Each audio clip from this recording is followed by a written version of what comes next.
J'ai le plaisir de vous présenter Maïti Trélaun qui vient nous parler du sommet de la naissance d'aujourd'hui. Maïti, bienvenue. Bonjour. Dans un premier temps, est-ce que tu peux nous expliquer pourquoi avoir choisi le titre La naissance d'aujourd'hui? Parce qu'aujourd'hui, je suis convaincue que nous sommes à un virage dans l'histoire de l'humanité. Un carrefour. Il y a la présence des hommes, des pères à l'accouchement, ils deviennent un acteur en première ligne de la grossesse et de l'accouchement. Il y a le fait qu'il y ait une connaissance de la physiologie, c'est-à-dire du mécanisme de ce qui se passe à l'intérieur de la femme, qui est fabuleuse et qu'on ne connaissait pas avant. Avant, on ne savait pas, c'était mystérieux ce qui se passait. Maintenant, on sait quels sont les rouages qui se passent à l'intérieur d'elle. Il y a le fait aussi qu'il y a une évolution de la conscience au niveau de l'humanité qui amène à plus d'ouverture, plus de présence. Et il y a aussi le fait que la technologie médicale est, je dirais, extrêmement efficiente. C'est-à-dire qu'elle est rapide, efficace, elle est beaucoup moins invasive qu'avant. Et du coup, on peut avoir recours à ça très rapidement. Ce qui fait que ça permet vraiment qu'aujourd'hui, une femme puisse oser plonger dans les sensations de son corps sans forcément se mettre en danger.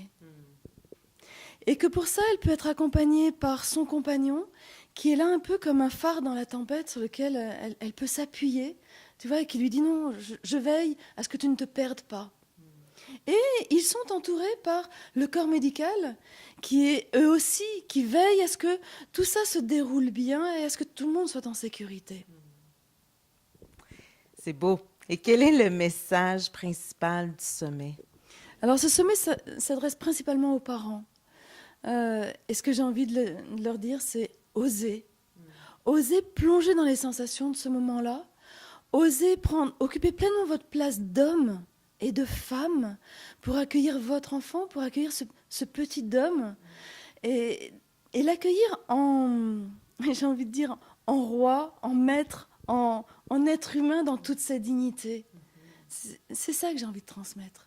C'est ayez confiance dans vos ressources. Et le fait d'occuper pleinement leur place, ça va permettre que tout s'ajuste, que tout le monde soit à la place juste et que l'enfant puisse juste atterrir. Je suis certaine que ça intéresse plein de gens. Comment on fait pour s'inscrire et suivre le sommet? Alors c'est en allant effectivement sur le site et il va avoir lieu pendant la Semaine mondiale de l'accouchement respecté qui a lieu en mai. Là, cette année en 2015, ce sera du 18 au 24 mai. Et je profite effectivement de ce grand soutien mondial de ce mouvement-là. Et il y aura vraiment la possibilité, pendant ce temps-là, de voir tous les intervenants, toutes leurs vidéos pendant 24 heures gratuitement. Et après, ça sera disponible sur Internet pendant 1 an, 2 ans. Alors, on a accès aux vidéos après. Et est-ce qu'il y a d'autres genres de suivi que les gens peuvent s'attendre? Oui. Je vais créer les perles de Maïti. Les perles de Maïti qui vont être soit des petites fiches pratiques, soit des petites vidéos, soit des petits exercices, un peu comme autant de perles. Et j'imagine cette notion que la femme, que l'homme, ils peuvent en faire un petit collier, tu vois, qui les accompagne au travers de ce passage-là. Et il y a aussi un livre qui est à paraître et qui va paraître en mai, à cette occasion-là. Le premier que j'adresse aux hommes, puisque j'en ai déjà écrit 2 qui s'adressent plutôt à la femme ou au couple. Et celui-là, c'est être présent en homme à la naissance. Parce que j'appelle vraiment les hommes à ce qu'ils prennent toute leur place d'hommes et de samouraïs. C'est magnifique. Alors, on invite les gens à se diriger au site Internet qui apparaît au bas de l'écran. Merci, Maïti. Merci à toi.